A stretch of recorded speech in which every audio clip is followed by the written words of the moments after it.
रोकिएको न्यायाधीशसँग सम्पर्कै थिएन। अनि त्यस्तो हुन्छ, आफूलाई नआउने कुरा आउँदै। तपाईँलाई खुलेआम भन्छु, म यस्तो इमान्दार वकिल थिएँ, मलाई आयकर सयको करको र वित्तीय सम्बन्धी मुद्दा कसैले दिँदैन थियो।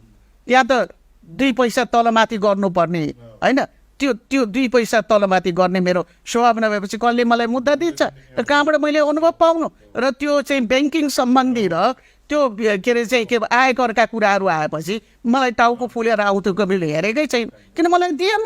म सधैँ इमान्दार थिएँ। इमान्दारलाई त्यस्ता मुद्दा व्यापारीले कहिले दिँदैनन्। इमान्दार वकिलले तपाईँको न्यायाधीशसँग सम्पर्क छ भनेर सोध्छ तिनीहरूले। अब मेरो के न्यायाधीशसँग सम्पर्कै थिएन। अनि त्यस्तो हुन्छ, आफूलाई नआउने कुरा आउँदै, कुनै सवाल उठ्दैन। हेर्नुहोस्, अनि त्यसै कारण चाहिँ न्यायाधीशहरू छन् नभएको होइन, राम्रो छ।